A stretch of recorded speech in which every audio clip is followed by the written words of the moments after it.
다 같이 마음을 모아 성령 강림절 후 7째 주일 예배를 드리시겠습니다.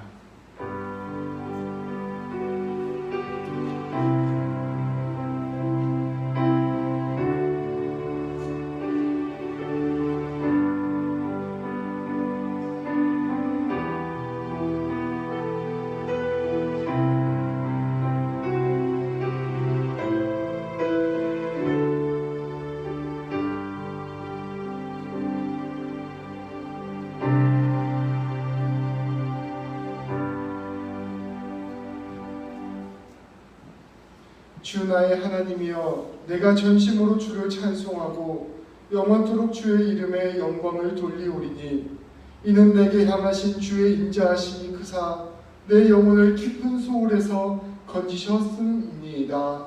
아멘. 하나님 아버지, 예수님의 보혈로 말미암아 오늘도 주님 앞에 나와 예배드릴 수 있도록 허락하여 주심을 감사합니다. 이 예배를 통해 폭풍우와 같은 세상 속에서 지치고 상한 우리의 심령이 다시 회복되게 하여 주시옵소서. 주님께서 주시는 참된 평화가 우리의 마음 안에 가득하게 하시고 다시 주님 붙잡고 살아가는 믿음이 세워지게 하여 주시옵소서. 성령님 안에서 오직 주님의 은혜가 가득한 시간 되기를 소망합니다. 우리 주 예수 그리스도의 이름으로 기도합니다. 아멘. 다 같이 자리에서 일어나시겠습니다. 찬송가 9장으로 주님을 찬송하겠습니다.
주 앞에 나올 때 우리 마음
여호와여, 주의 백성에게 베푸시는 은혜로 나를 기억하시며 내가 주의 택하신 자가 형통함을 보고 주의 나라의 기쁨을 나누어 가지게 하사 우리가 우리의 조상들처럼 범죄하여 우리의 조상들이 애굽에 있을 때 주의 기이한 일들을 깨닫지 못하며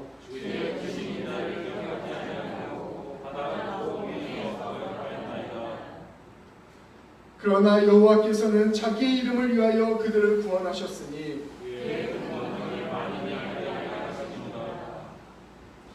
이에 홍해를 꾸짖으시니 곧 마르니 그들을 인도하여 바다 건너가기를 마치 광야를 지나감 같게 하사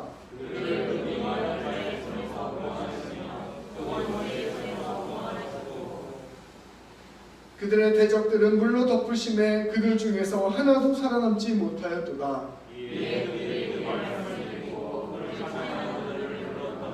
아멘.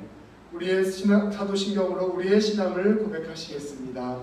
나는 전능하신 아버지 하나님 천지의 창조주를 믿습니다. 나는 교회의 유일하신 아들 우리 주 예수 그리스도를 믿습니다.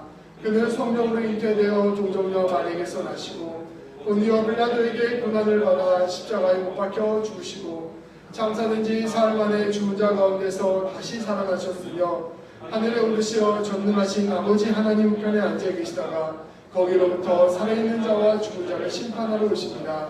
나는 성령을 믿으며 거룩한 공교회와 성도의 교제와 죄를 용서받는 것과 몸의 부활과 영생을 믿습니다. 아멘.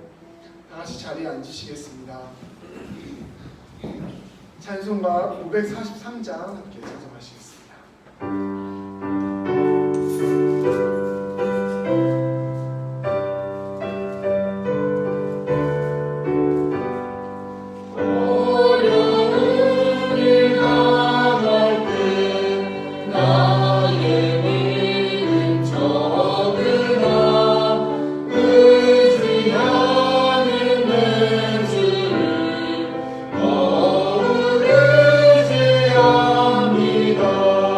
새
함께 고백의 기도를 드리시도록 하겠습니다.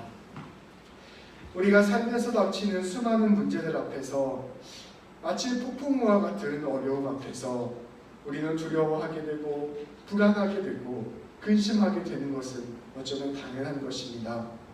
사람이라면 누구나 그러한 마음이 있습니다. 그러나 우리 주님께서는 이러한 두려워하는 마음, 불안해하는 마음을 꾸짖으십니다. 왜 두려워하느냐? 왜 불안해하느냐? 이러한 것은 우리 주님께서 우리의 연약함을 이해하지 못하시거나 우리의 상황을 동정하지 않으시기 때문이 아닙니다. 오히려 우리의 그러한 마음을 정말 잘 이해하시기에 우리의 마음을 깨우치시기 위해 주님께서 말씀하시는 것입니다. 아무리 폭풍우가 크다 하더라도 우리 하나님이 더 크신 분이시다. 아무리 사망의 권세가 강하더라도 우리 주님께서 주시는 생명이 더 강하다. 천지를 지으시고 구원하시는 하나님께서 우리의 하나님 되심을 기억하라 말씀하시는 것입니다. 이 시간 우리의 마음을 주님께로 돌이킵시다. 이 시간 우리의 아버지 되시고 우리의 하나님 되시는 우리 주님 바라보게 하여 주시옵소서. 마음을 모아 기도하도록 하겠습니다.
하나님 아버지, 이 시간 주님께 참회의 기도를 드립니다. 주님, 저희의 믿음 없음을 불쌍히 여겨 주옵소서. 저희는 인생의 항해 길에서 폭풍우가 몰려올 때마다 두려워 떨었습니다. 저희는 저희와 함께 하시는 주님을 바라보기보다는 늘 비바람과 부서지는 파도, 가라앉는 배만을 바라보았기 때문입니다. 주님께서는 그러한 저희를 바라보시며 어찌하여 무서워하느냐 믿음이 작은 자들아 말씀하여 주셨습니다. 주님, 이제 저희에게 주님을 바라보는 믿음을 허락하여 주시옵소서. 주님께서 저희의 모든 인생을 붙잡아 주시고 인도하여 주시며 책임져 주신다는 사실을 굳게 믿게 하여 주시옵소서. 어떠한 어려움과 힘든 상황이 온다 하더라도 이 모든 것을 넉넉히 이기시는 주님을 더 신뢰하게 하여 주시옵소서. 그리하여 주님께서 주시는 용기와 담대함으로 하루하루 승리하며 살게 하여 주시옵소서. 저희 삶에 오직 감사와 평안이 있기를 간구합니다. 저희의 주님 되신 예수님의 이름으로 기도합니다. 아멘. 주님께서는 진심으로 죄를 고백하는 사람들의 죄를 용서하시기로 약속하셨습니다. 우리가 아직 죄인 되었을 때에 그리스도께서 우리를 위하여 죽으심으로 하나님께서 우리에 대한 자기의 사랑을 확증하셨느니라. 아멘. 이것은 주님의 말씀입니다.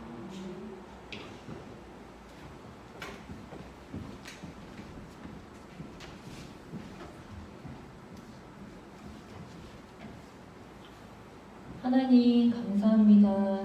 날마다 넘치는 은혜를 쏟아주시는 주님을 이 시간 찬양합니다.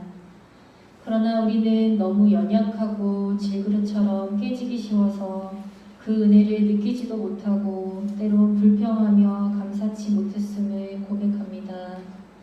이 시간 말씀으로 저희를 새롭게 하시며 긍휼히 여겨주셔서 믿음의 사람으로 거듭나게 하옵소서.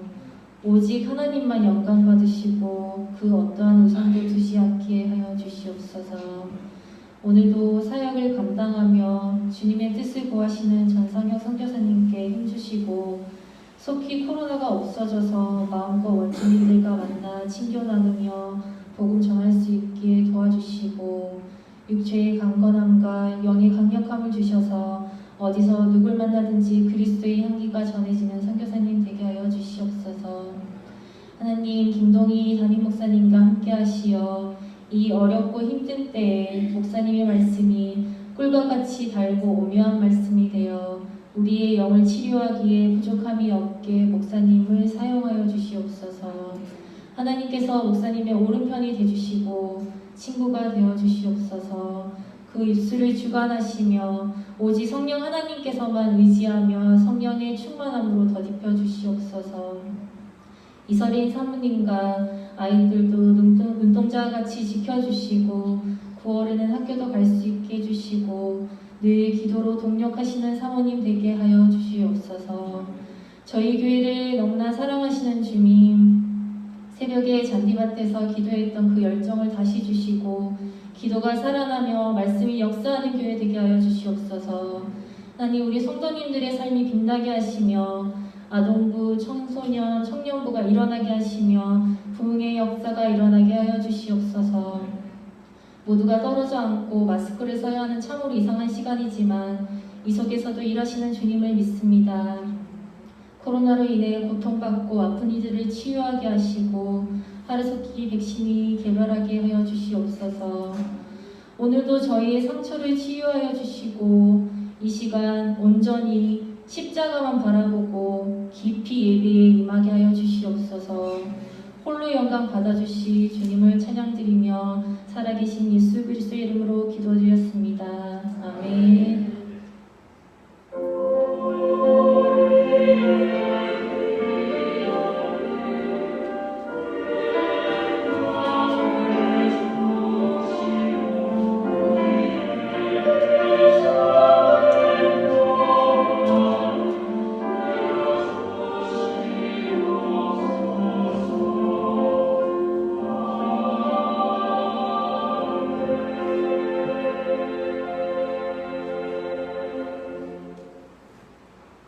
오늘 하나님께서 주시는 귀한 은혜 말씀은 마태복음 8장 23절부터 27절입니다.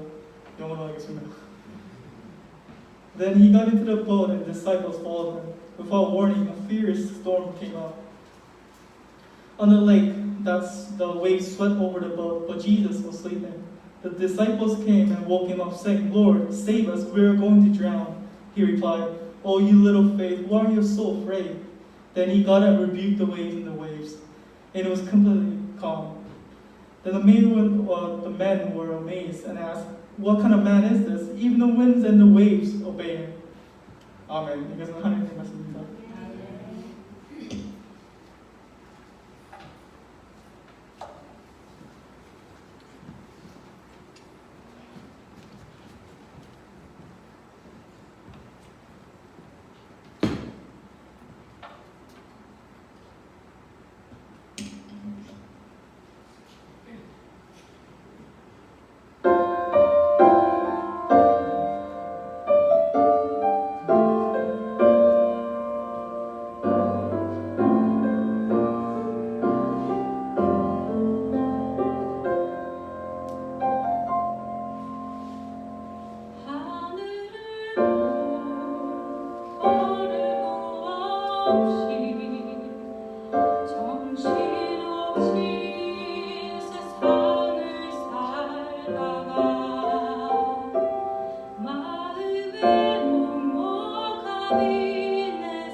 잠시 기도하시겠습니다.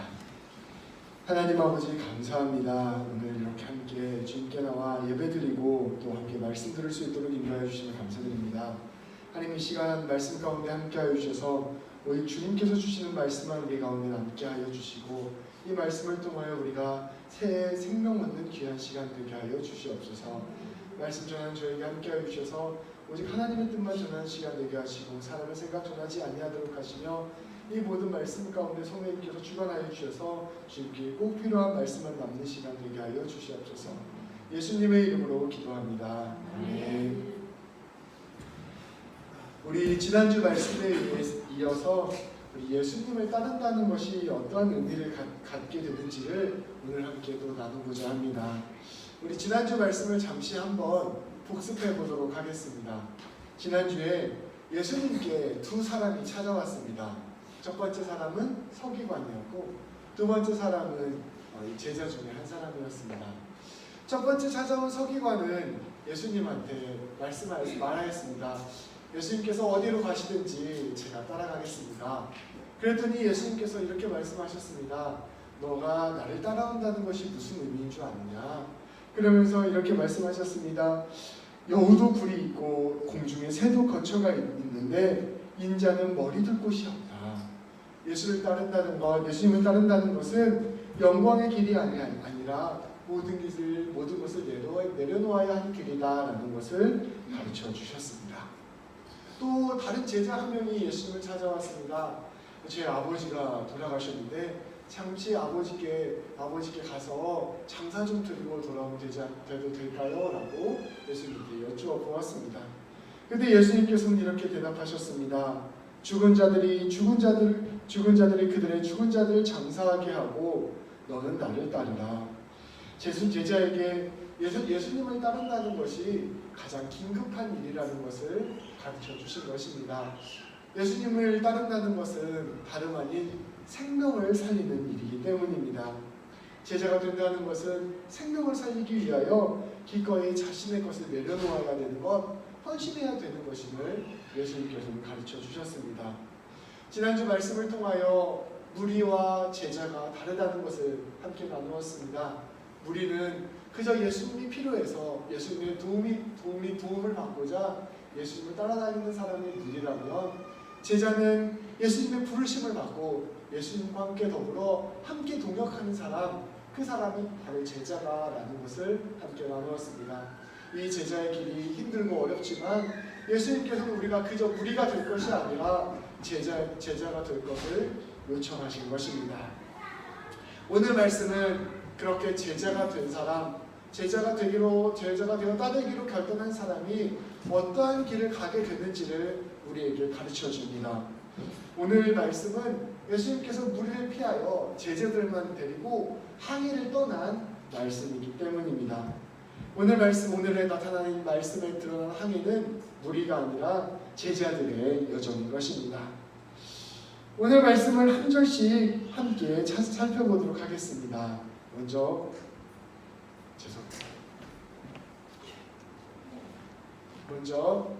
23절 말씀입니다. 우리 같이 한번 읽어보도록 하겠습니다. 배에 오르심에 제자들이 따랐더니 예수님께서는 제자들과 함께 이제 배를 타셨습니다. 이제 무리들 가운데서 제자들을 부르셔서 제자들과 함께 떠난 길이 배를 타고 항해하는 길이다라는 것은 우리에게 많은 의미를 가르쳐 줍니다. 이 여정은 무리를 떠나 제자들을 세우시기 위한 여정이요, 갈릴리 호수를 건너 이방 지역으로 떠나기 위한 여정이었습니다. 주님께서는 먼저 배에 오르시사 제자들과 함께 예수님과 함께 사역할 것을 보여주셨습니다. 이 항해가 곧 예수님을 따르는 길이었습니다. 배를 타고 항해를 한다는 것은 놀라운 의미가 있습니다. 배를 타고 바다에 나가게 되면 이제 배 안에 타고 있는 사람들은 운명 공동체가 됩니다. 배 밖으로 아무도 나갈 수 없게 되기 때문입니다. 이제 이 배를 탄 사람들이 서로 힘을 합쳐서 이제 전진해야 될 일만 남았습니다. 혹시 배너 영화 보셨나요? 거기 보면은 쭉 노예들이 모여서 열심히 노를 젓는데 얼마 전에 기사를 보니까 그 영화가 고증이 잘못됐다라고 이야기가 나왔더라고 하더라고요. 왜냐하면 노를 젓는 사람을 절대 노예를 쓰지 않았다고 합니다. 배에 탄 사람들은 그리스 로마 시대에 배를 탄 사람들은 전부 자유인들로만 태웠다고 합니다. 왜냐하면 이 공동체 의식이 있어야만, 실제로 서로가 서로를 의지하면서 서로가 서로를 존중하는 마음이 있어야만, 실제 하나가 되어야만 이 험난한 바다를 헤쳐갈 수 있기 때문입니다. 그래서 이 바다를 항해하다 보면 수많은 어려움들을 겪게 되고 수많은 난관들을 거치게 되는데, 이때 이 배를 탄 사람들이 온 힘을 합하여 이 일들을 함께 헤쳐나가야만 이 일들을 극복할 수 있기 때문에 이 배를 탄 사람들은 전부 다 자유인이요 하나가 된 사람들이었다고 합니다. 바다를 항해하다 보면 수많은 어려움들을 겪게 됩니다. 폭풍우를 만나기도 하기도 하고, 어떤 날에는 아무런 바람이 불지 않아 정말 둥둥 바다에 떠 있어야만 할 때도 있습니다. 또 어떤 날에는 뜨거운 날씨 가운데 갈증을 견뎌내야 하기도 하고, 또 어떤 날은 지독한 추위 가운데 함께 온기로 버텨내야 할 때도 있었을 것입니다. 항해가 잘 될 수 있도록 이 모든 것들을 이겨내기 위해서 모두가 애쓰고 수고하는 것, 이것이 바로 항해의 의미였습니다. 배를 함께 탄다는 것은 한 마음 한 공동체가 되는 것을 의미합니다. 예수님께서는 이 항해를 통하여 제자가 된다는 것, 무리가 아니라 제자가 된다는 것이 어떠한 것인지를 가르쳐 주셨습니다. 주님과 함께 걸어간다는 것은 이 모든 삶의 어려움들을 함께 견뎌내며 함께 항해를 하는 것과 같습니다. 우리가 이렇게 함께 교회에 모여서 예수님을 믿고 예수님과 더불어 한 인생을, 한평생을 살아가는데, 이것이 바로 같이 항해를 하는 것과 마찬가지라는 것이죠. 서로가 서로를 의지하고 서로가 서로를 도우며 서로가 서로의 삶에 힘이 되어주며 이 인생길을 함께 헤쳐나가는 것, 이것이 바로 그리스도교 공동체가 된다는 것을 말씀을 우리에게 알려주고 있습니다. 예수님이 원하는 제자가 되고 싶느냐? 그것은 같이 항해를 하는 것이다. 한 마음, 한 공동체, 한 몸이 되어서 가는 것이다 라는 것을 말씀은 우리에게 가르쳐주는 것입니다. 한 마음으로 아직 하나님을 알지 못하는 이번 공동체 가운데 뚫고 나가는 것, 그것이 바로 예수님을 함께 믿는 것입니다. 계속해서 24절 말씀을 함께 보도록 하겠습니다. 같이 한번 읽어볼까요? 시작! 바다에 큰 돌이 일어나 배가 물결에 덮이게 되었으니 예수께서는 죽으시는지라. 아멘. 이렇게 한 마음으로 한 배를 타고 떠난 지 얼마 되지 않아서 바다에 큰 돌이 일어났습니다. 폭풍우가 일어난 것이죠. 여기서 말하는 바다는 사실은 호수였습니다. 갈릴리 호수였는데, 이 호수가 어떻게 생겼냐면 큰 그릇같이 생겼다는 것입니다. 그래서 양 옆에 쭉 호수를 둘러서 산들이 있었습니다. 그래서 이 산들이 있었기 때문에 때때로 돌풍이 불었다고 합니다. 예수님과 항해하고 있었던 이 시기에 큰 바람이 분 것입니다. 제자들은 어부 출신들이었기 때문에 이러한 바람이 분다는 것을 잘 알고 있었습니다. 그런데 문제는 시기였습니다. 예수님과 항해하고 있었던 시간이 밤 시간이었는데, 밤 시간에는 주로 이러한 바람이 불지 않았다고 합니다. 어부들은 이 시간에는 바람이 불지 않을 거야 라고 생각하면서 항해를 시작한 것입니다. 그렇게 안심을 하고 항해를 시작했는데 갑자기 큰 바람이 불기 시작한 것입니다. 이 바람은 어부 출신들이었던 제자들도 감당할 수 없는 큰 바람이었습니다. 말씀은 파도가 얼마나 큰지 바닷물이 이 배 안으로 넘쳐 흐르기 시작했다라고 전하고 있습니다. 이 배는 고작 한 10명 타고 다니는, 한 20명 남짓 타고 다니는 작은 배였는데, 이 배가 물에 잠겨 가라앉는 위기에 처한 것입니다. 놀라운 것은 이러한 상황에서 예수님께서는 죽으시고 계셨습니다. 저는 이러한 항해가 우리의 운명, 우리 공동체의 운명과 참 비슷하다는 생각이 듭니다. 근데 한 사람 한 사람 운명도 이러할 때가 있고 공동체의 운명도 이러할 때가 있습니다. 진짜 큰 위기는 내가 잘 아는 분야에서 발생할 때, 확실하다고 생각했던 분야에서 발생할 때 시작됩니다. 이거는 이렇게 가면 잘못될 리 없어, 이렇게 가면 안전해, 이렇게 가면 분명해, 이렇게 생각했던 곳에서 위기가 발생할 때 진짜 큰 위기가 되는 것입니다. 내가 몰랐던 분야, 내가 잘 알지 못하고 실수할 수 있다고 생각했던 부분에서 삶의 위기가 닥치면 우리는 당황하게 되지만 그것 때문에 실망하게 되지는 않습니다. 왜냐하면 이것은 전문가를 찾아가게 되거나 잘 알고 있는 사람들을 통해서 문제를 해결할 수 있는 희망이 있기 때문입니다. 근데 내가 정말 이건 잘 알고 있는 분야고, 이렇게 가면 실수가 없다고 생각했던 분야고, 이렇게 가면 확실하다고 생각했던 분야에서 자꾸 어려움이 닥치고 실패를 경험하게 되면 그때부터 진짜 위기가 시작됩니다. 왜냐하면 뻔히 이 길이 실패의 길인 걸 알고 어떻게 대처할지를 더 이상 찾을 수 없게 되기 때문입니다. 그래서 내가 아주 잘하는 분야, 내가 굳게 믿고 있었던 부분에서 문제가 발생하면 우리의 마음이 무너지게 됩니다. 빠삭하게 잘 알고 있는 것만큼 절망도 빠르기 때문입니다. 오늘 제자들은 이러한 심정이었을 것입니다. 누구보다도 내가 바다를 잘 알고 이 길을 수십 번도 많이 왔다 갔다 했고, 이 시간대에는 바람이 불지 않는 시간인데 갑자기 이렇게 폭풍우가 치니 이 문제를 해결할 방법이 없다고 느끼는 것입니다. 이러한 상황 속에서 예수님은 주무시고 계셨습니다. 이 길이 주님께서 가자고 해서 가신 길이고 주님 따라오는 길인데 가장 큰 위기의 순간에 닥쳤는데 예수님께서 주무시고 계시는 것입니다. 평소에 바람이 불지 않던 밤바다에서 큰 노을이 일어난 것만큼 주님께서 주무시는 것도 제자들에게는 충격이 되었을 것입니다. 이 상황이 닥쳤다면 예수님께서 뭔가 하셔야 되는 거 아닌가, 가장 먼저 일어나셔서 같이 물도 퍼내고 힘을 내서 위기를 좀 극복해야 되는 거 아닌가, 우리 주님이시라면 빨리 일어나서 하나님께 기도라도 드리셔야 되는 거 아닌가, 도대체 왜 주무시고 계시는 건가, 이런 마음에 분노도 일었을 것입니다. 예수님을 따라가는 길, 우리의 인생길에서도 이러한 마음이 들 때가 있습니다.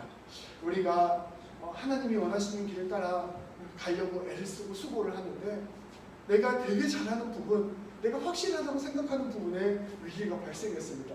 그래서 이것저것 그 위기를 극복해보려고 노력하고 애썼는데 점점 삶이 수렁으로 빠져들어갑니다. 도대체 어떻게 해야 될지를 알지 못하여 발만 둥둥 구르고 있을 때가 인생 가운데 있을 것입니다. 그때 기도를 하고 하나님 나 좀 도와주십시오 이야기를 하는데 하나님이 주무시고 계시는 것처럼 느껴질 때가 있을 것입니다.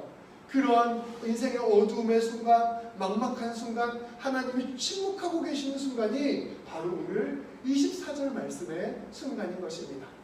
잠깐 오늘 말씀은 23절, 24절, 25절 이렇게 넘어가지만 실제로 우리 인생은 이 24절에서 오랫동안 머물고 있을 때가 참 많이 있습니다. 그렇다면 예수님께서는 왜 주무시고 계셨을까요? 아주 쉽게 생각해보면 예수님은 무엇보다 피곤하셨기 때문입니다. 오늘 말씀 앞에 보면 예수님께서 많은 사역들을 하셨어요. 그 사역들을 하시다 보니까 몸을 가지고 있었던 예수님은 당연히 육체의 피곤함을 느낄 수밖에 없었습니다. 그래서 이 피곤하심 때문에 깊은 잠에 빠지고 계셨습니다. 거꾸로 말하면 예수님께서는 선택과 집중을 분명히 하시는 분이셨습니다. 사역할 때는 사역을 하시고 주무셔야 할 때는 주무시는 분이셨죠. 그거를 우리가 뒤집어 생각해보면 주님께서는 일하실 때가 되면 반드시 깨셔서 일하신다는 것을 우리는 알 수 있습니다. 잠깐 이때에는 주님께서 잠시 일하지 않고 있었던 시기였던 것이죠. 두 번째로 주님께서 주무셨던 이유는 주님께서는 하나님을 신뢰하시는 분이셨기 때문입니다. 그 신뢰함을 바탕으로 평안함을 누리시는 분이셨습니다. 우리 주님께서는 생명이 하나님께 달리셨다는 것을 아시는 분이셨습니다. 폭풍이 집어삼키지 못한다는 사실을 아시는 분이셨습니다. 그렇기 때문에 평안하고 담대하게 주무실 수 있었던 것입니다. 우리도 이와 같은 평안함과 담대함이 필요하다는 것을 우리도 이 말씀을 통해서 느낄 수 있는 것이죠. 세 번째로 주님께서는 제자들에게 이 폭풍 가운데서도 담대하게 살 것을 가르쳐 주시기 위한 것이었습니다. 주님과 함께 걸어가는 것, 제자가 된다는 것은 폭풍을 맞이하지 않는 것이 아니다. 예수님 믿으면 네 인생이 다 평안하고 다 순탄하게 이루어지는 것은 아니다. 이것을 주님께서는 가르쳐 주고자 하신 것입니다. 그러나 이 폭풍 가운데서도 평안함을 유지하고 폭풍 가운데서도 담대하게 살아가는 것, 그것이 바로 예수님 따라가는 길이다라는 것을 제자들에게 알려주고자 하신 것입니다. 그리고 그럴 수 있는 것, 너희가 평안하고 담대할 수 있는 것은 너희가 타고 있는 그 배에 나 곧 예수가 함께 타고 있다는 것을 알려주고자 하신 것이었습니다. 그러니 평안하게 가도 된다라는 것을 주무심을 통하여 말씀하고 계신 것이었습니다. 그런 뜻에서 예수님께서는 주무시고 계셨습니다. 이제 25절, 26절 말씀입니다. 제가 봉독하겠습니다. 그 제자들이 나와 깨우며 이르되 주여 구원하소서 우리가 죽겠나이다. 예수께서 이르시되 어찌하여 무서워하느냐 믿음이 작은 자들아 하시고 곧 일어나사 바람과 바다를 꾸짖으시니 아주 잔잔하게 되거늘. 제자들은 폭풍우가 막 몰려오자 이것저것 많은 것들을 시도해봤습니다. 근데 결국은 안 되는 것이죠. 처음에는 예수님 주무시 피곤하신데 깨우지 말자 이러시다가 정말 많은 일들을 해보고 이제 안 되겠다 싶으니 예수님을 깨우기로 작정했습니다. 그리고 예수님께 주님 우리를 구원하소서 우리가 죽겠나이다 라고 예수님을 깨웠습니다. 제자들은 모든 방법을 다 동원해서 폭풍을 헤쳐나려고 했지만 바다를 이길 수 있는 사람은 아무도 없었습니다. 결국 물이 배 위에 넘쳐나게 되고 배가 뒤집어질 위기에 처해지게 되자 이 제자들은 예수님을 부르기로 한 것입니다. 제자들은 살펴보면 제자들은 어부였습니다. 근데 이 예수님은 목수였어요. 그러니까 사실은 훨씬 더 예수님보다 제자들이 전문가잖아요. 근데 제자들이 예수님을 부른 것은 예수님의 기술이나 예수님의 어떠한 배를 다루는 기술을 요청한 것이 아니라 예수님이 가지고 있었던 하나님이 주신 능력, 하나님의 신적 권위를 부른 것입니다. 정말 인생의 내 힘과 내 능력으로 되지 않을 때, 내 인생이 벽에 부딪혔을 때 우리가 결국 할 수 있는 것은 끝까지 하나님을 부르는 것, 하나님께 간구하는 것, 하나님이 이 문제를 해결해 주시는 것, 이 기도라는 것을 이 상황은 우리에게 보여줍니다. 그렇게 예수님을 깨우자 예수님께서는 제자들에게 이르십니다. 어찌하여 무서워하느냐 이 믿음이 작은 자들아. 우리 주님께서는 이 깨어나시자마자 이 제자들을 꾸짖으셨습니다. 그런데 예수님께서 꾸짖은 것은 다름이 아니라 무서워하는 마음이었습니다. 두려움과 불안이 바로 신뢰하지 못할 때에 비롯되기 때문입니다. 제 아는 지인분이 좀 큰 병이 걸렸습니다. 큰 병이 걸려서 엄청 걱정하고 근심하는 거예요. 근데 근심과 걱정 끝에 의사를 찾아가서 온 몸을 다 검진을 해봤습니다. 근데 이제 검진을 해보니 암이었습니다. 암이었어요. 근데 그 암이 한 9개월에서 1년 정도 치료를 집중하면 나을 수 있다고 의사가 말을 해주었습니다. 그 이야기를 듣고서는 자기가 암이 걸렸다는 것을 알면서도 더 이상 불안해하지 않는 거예요. 이제 내가 용기를 내서 이것을 치료하면 되겠다라는 확신을 갖게 되었습니다. 그 의사의 말을 신뢰하고 의술을 신뢰하게 되니 더 이상 내 삶의 병이 나를 불안하게 하지 않는 거예요. 아무리 높은 곳에 올라가고 두려운 곳이라 하더라도 이곳을 완전하게 보호해주는 장치가 있으면 우리는 두려워하지 않습니다. 비행기를 타면 아주 높은 곳까지 올라가는데 비행기를 타면서 두려워하지 않는 거예요. 왜냐하면 이 비행기가 나의 무사히 도착지까지 인도해 줄 것이다 라는 믿음이 있기 때문입니다. 아무리 힘들고 어려운 일들을 하고 있더라도 그 일을 인도해주고 가르쳐주는 교관이 당신이 일을 하면, 이 고생을 하면 반드시 좋은 열매를 얻게 될 것입니다. 좋은 자격증을 따게 되고 좋은 혜택을 받게 될 것입니다 라는 말을 확실하게 해주면 우리는 그 고난과 어려움 가운데서도 넉넉히 그 일을 뚫고 나갈 수 있습니다. 왜냐하면 그 고난과 어려움이 이 신뢰로 말미암아 더 이상 내 삶을 무너뜨리지 않기 때문입니다. 예수님께서는 이렇게 이야기하시는 것입니다. 제자들이 두려워하고 불안해하는 것은 폭풍과 거치기 때문이 아니라 배가 뒤집어지려고 하는 것 때문이 아니라 너희가 하나님을 신뢰하지 못하고 예수님의 길을 신뢰하지 못하기 때문이다 라고 말씀하고 계신 것이죠. 그래서 왜 무서워하느냐 라는 주님의 말씀 가운데는 왜 나를 신뢰하지 못하느냐, 왜 하나님을 신뢰하지 못하느냐, 네 인생과 네 생명이 하나님께 달려있다는 것을 왜 깨닫지 못하느냐 라고 주님께서는 말씀하고 있는 것이죠. 예수님께서는 상황과 형편에 관한 문제를 믿음의 문제로 바꾸신 것입니다. 이것이 바로 우리가 교회에 나와서 예배를 드리고 말씀을 듣는 이유예요. 상황과 형편이 있는데 상황과 형편이 더 나아지는 길을 찾기 위해서는 사실 세상적인 지혜와 지식이 정말로 많이 필요합니다. 그러나 우리가 상황과 형편이 아니라 이 상황과 형편 너머에 하나님을 주목하기 위해서는 다름이 아니라 말씀이 필요하고 주님께 나오는 자리가 필요한 것이죠. 상황과 형편의 문제를 믿음의 문제로 바꾸는 것, 이것이 바로 예수님께서 오늘 우리에게 해주시는 말씀인 것이죠. 예수님과 함께 걸어가는 길이 폭풍을 만나는 길이 될 수 있습니다. 심지어 배가 뒤집어져서 모두가 함께 망하는 길이 될 수 있습니다. 심지어 모두가 죽을 수도 있는 일입니다. 그러나 예수님께서는 말씀하십니다. 너희는 두려워하거나 불안해하지 말아라. 너희가 집중해야 될 것은 하나님을 향한 믿음이다 라고 말씀하고 계십니다. 주님과 함께하고 있다면 너희는 결코 생명을 잃지 않는다. 심지어 너희가 죽는다 하더라도 영원한 생명이 너희를 붙잡고 있다. 너희는 결코 망하지 않는다. 너희는 결코 실패하지 않는다. 너희의 삶을 통하여 우리 눈에는 잠시 잠깐 망하는 것처럼 보여도 하나님께서는 반드시 아름다운 열매를 맺어가실 것이다. 부활의 그날에 반드시 승리할 것이다 라고 예수님께서는 말씀하고 계시는 것이죠. 주님과 함께하고 있다면 그 길이 가장 영광의 길이요 영원한 생명의 길이요 풍성한 열매를 맺는 길임을 예수님께서는 이 시간 선포하고 있는 것입니다. 우리를 지극히 사랑하시고 우리의 삶을 온전히 붙들고 계시며 가장 선한 길로 우리를 인도하시는 그 하나님 신뢰하며 나아가자. 이것이 바로 제자가 되는 길이다 라고 우리 주님께서는 말씀하고 있는 것입니다.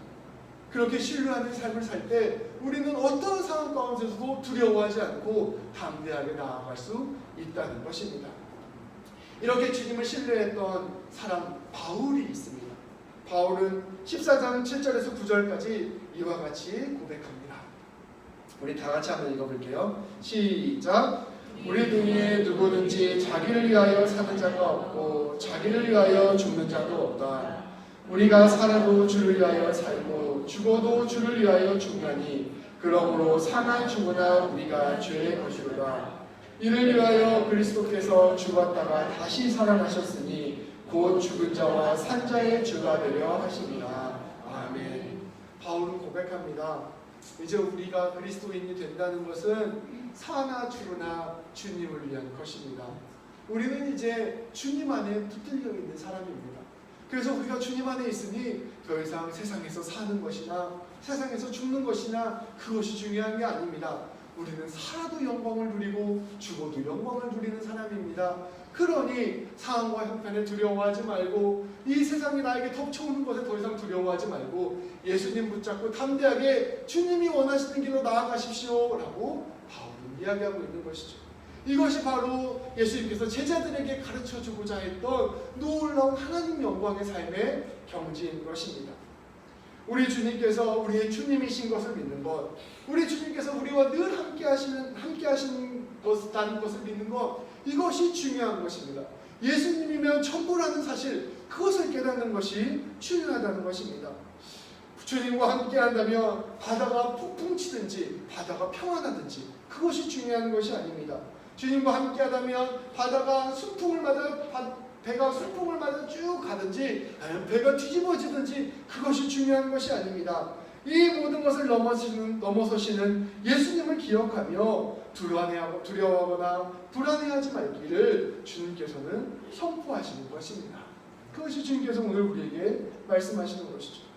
예수님께서는 이어서 바람과 바다를 꾸짖으셨습니다.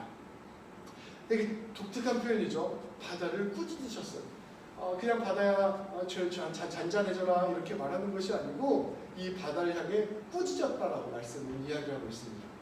이 바다를 꾸짖다라는 표현은 사실 구약 성경에서 하나님께서 하시는 표현이었습니다. 구약의 말씀에서 바람과 바다를 꾸짖으셨기 때문입니다. 특별히 오늘 우리 성시교독에서 함께 읽었던 시편 106편 9절 말씀을 보면 홍해를 가르치는 하나님을 표현할 때 바다를 꾸짖으신다라는 표현을 사용하였습니다. 잠깐 볼까요? 이에 홍해를 꾸짖으시니 이렇게 표현하고 있어요. 이 말씀 외에도 여러 군데에서 한 6군데, 7군데에서 바다를 꾸짖으셨다라고 표현하고 있습니다. 예수님께서는 바다를 꾸짖으심으로 말미암아 하나님 나라를 이루어 가시는 길을 막아서 바다를 잠잠하게 하셨습니다. 예수님께서 하나님과 같은 권세를 우리에게 보여주신 것입니다.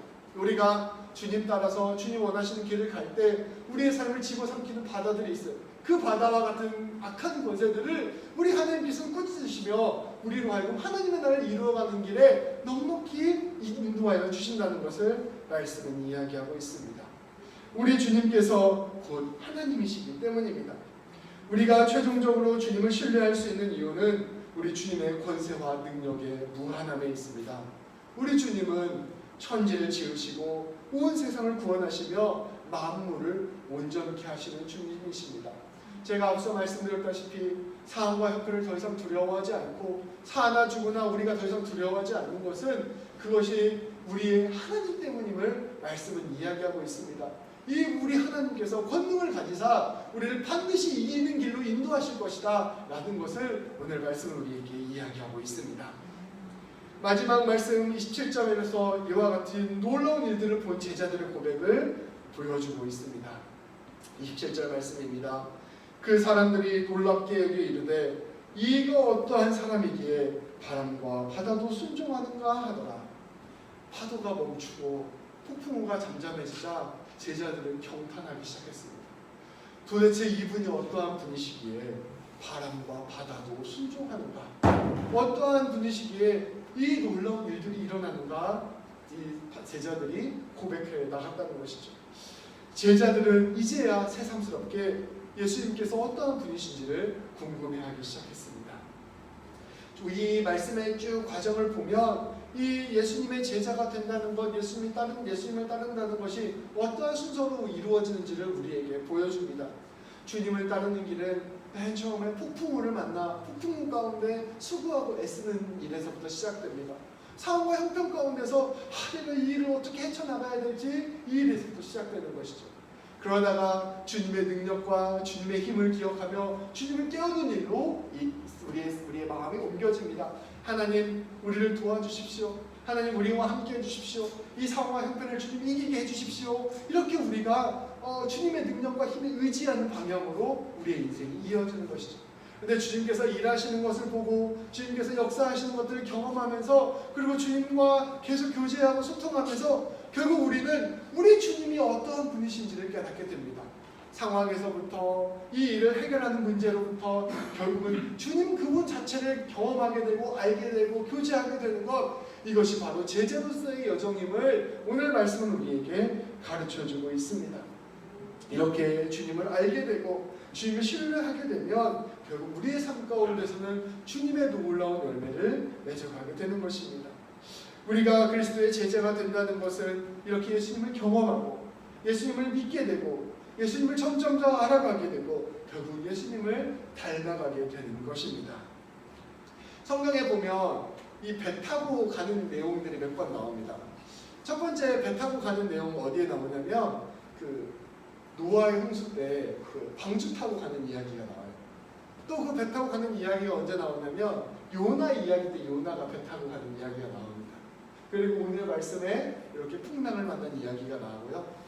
또 저쪽 수반부에 가면 바울이 배 타고 로마로 가는 이야기가 나옵니다. 이 네 번, 그 밖에 몇 번 있겠지만 핵심적인 배 타는 이야기들이 이렇게 나와요. 첫 번째 노아의 홍수 때 배 타고 갈 때에는 하나님이 노아를 구원하시기 위하여 배를 만드시고 그 안에 노아의 노아의 각 가족들을 그 배에 태우십니다. 근데 이 배에는 노도 없고 돛도 없습니다. 그저 하나님 구원하실 때까지 이 노아의 노아의 가족들이 둥둥 떠 있는 게 전부입니다. 그래서 모든 다른 사람들을 구원할 수도 없고 그저 주님의 구원을 기다리는, 그리고 폭풍이 멈출 때까지 기다리는 배가 노아의 홍수의 배입니다. 두 번째로는 하나님이 다른 이웃들을 구원하시기 위하여 요나를 부르십니다. 그래서 요나를 구원하는 사람으로 태워요. 근데 이 배가 올바른 길로 가지 않고 엄한 데로 가는 배를 타게 됩니다. 그래서 이 요나의 잘못 때문에 이 배가 풍랑을 만나게 됩니다. 첫 번째 풍랑은 어찌할 바를 알지 못하는 풍랑이었다면 두 번째 풍랑은 요나 때문에 일어나는 풍랑이었습니다. 요나가 바다에 던져지고 나서야 이 사람들이 구원을 얻게 됩니다. 근데 세 번째 배는 예수님이 탄 배입니다. 예수님이 타자 이 배는 풍랑을 멈추는 배가 됩니다. 이 함께 탄 사람들을 구원해주고 살리는 배가 됩니다. 예수님과 함께하자 이 배는 놀라운 구원의 길로 나아가는 하느님 나라의 배가 됩니다. 마지막에 네 번째, 온전히 예수님을 믿은 사람 바울이 탄 배는 바울만 구원할 뿐더러 이 바울 주변에 있는 사람들까지 모두 생명을 살려내는 배가 됩니다. 우리의 삶도 이와 같은 배라면 우리 삶의 주인으로 예수님을 모시면 우리가 살아가는 우리의 인생길도 이렇게 많은 사람들을 살리는 배가 됩니다. 우리를 통하여 우리와 함께 탄 사람들이 구원을 받게 되는 역사가 일어나게 되는 것이죠. 그때 우리가 그 배를 타고 갈 때 수많은 사람들이 예수님을 향하여 이렇게 고백했던 이 고백, 놀랍게 여기는데 이 사람이 어떠한 사람이기에 바다도 순종하는가 하는 예수님을 향한 고백이 예수님을 따라 예수님을 닮아가는 그리스도인의 삶을 향한 고백으로 바뀌게 될 것입니다. 수많은 우리 주변의 사람들이 이 사람은 어떠한 사람이기에 자기도 살리고 다른 사람도 이렇게 살리는 삶을 사는가, 이 사람은 어떠한 사람이기에 이렇게 사랑이 넘쳐나고 은혜가 넘쳐나는 삶을 사는가, 이 사람이 어떠한 사람이기에 저 사람 근처에만 가면 함께 복을 누리게 되는가 라는 은혜를 함께 누리게 된다는 것이죠. 우리 주님께서는 이러한 탄식과 칭찬, 이러한 놀라움과 칭찬을 들으며 살아가는 삶의 자리에 우리를 부르셨습니다. 그래서 오늘 우리가 이 말씀을 기억하며 주님, 이제까지는 제가 상황과 형편 가운데 내 삶에 집중했다면 이제는 주님께 집중하는 삶을 살 수 있도록 인도하여 주시옵소서. 그래서 두려움과 불안으로 인생을 살아가는 것이 아니라 주님과 함께 담대하게 인생을 걸어가는 자가 되게 하여 주시옵소서. 더 나아가서는 주님, 이 땅의 많은 사람들에게 생명을 살리는 방주와 같은 삶을 내가 살아갈 수 있도록 인도하여 주시옵소서. 이렇게 주님께 나아가는 우리 모두 성도님 되셨으면 좋겠습니다. 기도하시겠습니다. 하나님 아버지, 감사합니다. 제자들이 폭풍우를 만났을 때 그들이 처음 경험했던 것은 두려움과 불안함이었습니다. 그러나 함께 계시던 예수님께서 깨어나셔서 두려워하던 제자들을 꾸짖어 주시고 놀랍게 하나님의 일하심을 보여주셨음을 우리가 말씀을 통하여 배웠습니다. 제자들은 이 모든 것들을 통하여 상황 가운데 집중했던 시선이 예수님을 향하여 집중했던 시선으로 바뀌게 됨을 경험합니다. 하나님, 우리도 이처럼 우리의 삶 가운데서 힘들고 어렵고 복잡한 상황이 있을 때 그 상황에만 빠지지 않게 하여 주시고 우리와 함께 하시는 예수님 바라볼 수 있도록 인도하여 주시옵소서. 예수님이 우리의 모든 삶의 주관자시오 우리의 삶 가운데서 가장 아름다운 열매를 맺어주시는 분이심을 신뢰하게 하여 주시고 그 예수님 안에서 담대하게 하루하루를 살아갈 수 있도록 인도하여 주시옵소서. 아버지, 세상 가운데 지금도 폭풍우를 만나 두려워하고 떨고 있는 많은 이들이 있는데 하나님, 그 가운데서 우리가 평안함이 되어주고 사랑이 되어주고 위로가 되어주는 사람 되게 하여 주셔서 오늘 주님께서 하신 그 놀라운 역사를 우리가 함께 닮아 이루어가는 그런 귀한 삶 살 수 있도록 인도하여 주시옵소서. 예수님의 이름으로 기도합니다. 아멘. 우리 찬송가 371장 함께 찬송하도록 하겠습니다.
사랑의 비오는 파도가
시간 다 같이 마음을 모아 기도하도록 하겠습니다. 우리가 주님을 굳게 신뢰하며 담대하게 믿음의 삶을 살 수 있도록 우리가 가는 곳마다 폭풍 가운데 두려워하고 불안해하고 있는 우리의 이웃을 평안함으로 인도하는 귀한 삶 살 수 있도록 함께 기도하도록 하겠습니다. 우리의 삶을 통하여 주님께서 늘 함께 하실 수 있도록 우리의 신앙과 건강과 가정과 일 통한 삶의 모든 문제들을 위해서 또 교회를 위해서 함께 기도하도록 하겠습니다. 코비드19로 인해 고통당하는 모든 사람들의 치유와 회복을 위하여 이 시간 마음을 모아 기도하시겠습니다. 기도하시겠습니다. 하나님 아버지 감사합니다. 오늘도 하나님 예배 자리를 불러주시고 주님께 나아갈 수 있도록 인도하여 주심을 감사드립니다. 아버지 하나님 오늘 말씀처럼 우리에게 닥쳐온 폭풍과 우리의 닥쳐온 아버지 물결들을 두려워하지 아니하게 하여 주시고 아버지 사고와 형편 가운데 우리의 마음 빼앗기지 아니하게 하여 주시고 오직 우리와 동행하고 계시고 우리의 삶을 주관하여 주시고 우리의 인생을 책임져 주시는 하나님 붙잡고 나아갈 수 있도록 인도하여 주시옵소서. 하나님이 걸어가시는 그 놀라운 길들 가운데 우리가 동행하는 삶임을 기억하게 하여 주시고 아버지 매 순간 주님 앞에서 평안함 가운데 기뻐함 가운데 용기를 내어 담대하게 주님 원하시는 삶 살아갈 수 있도록 인도하여 주시옵소서. 아버지 두려워 불안해하고 있는 모든 우리 이웃들 가운데 평강 전하는 자가 되게 하여 주시고 하나님의 사랑으로 아버지 우리 이웃을 새롭게 하는 자들 될 수 있도록 하나님 도와주시고 인도하여 주시옵소서.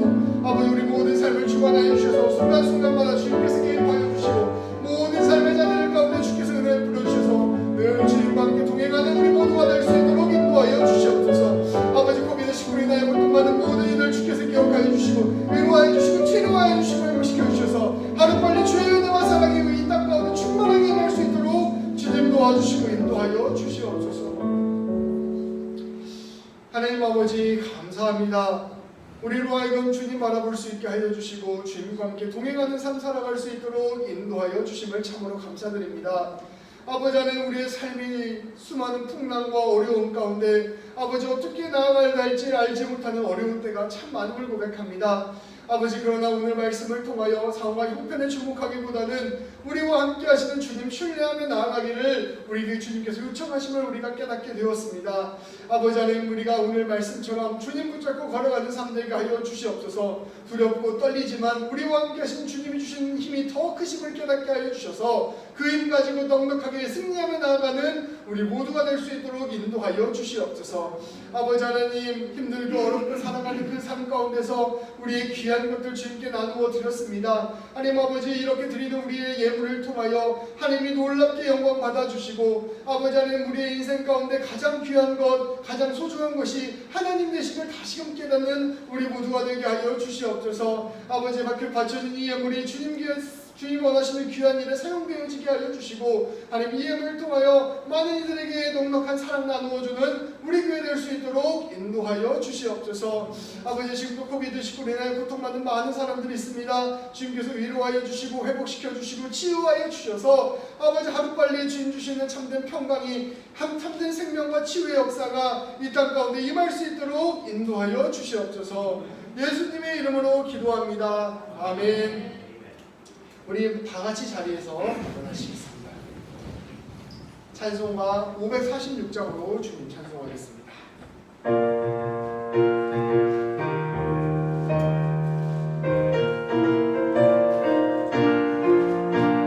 주님 약속하신 말씀 위에서 영원토록 주를 찬송하리라. 소리 높여 주께 영광 돌리며 약속 믿고 굳게 서리라. 굳게 서리 영원하신 말씀 위에 굳게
주 예수 그리스도의 은혜와 하나님의 사랑과 성령의 교통하심이 주님께서 우리와 함께 하심을 믿고 믿음 위에서 담대하게 주님 뜻을 드러내며 살아가길 소망하는 우리 모든 새벽교회 성도들 위해, 지금도 코비드19로 고통받는 한 사람 한 사람 위해, 그 가족들과 의료진, 연구진, 각국의 당국자들 위해 이제로부터 영원까지 함께하기를 간절히 축원하옵나이다.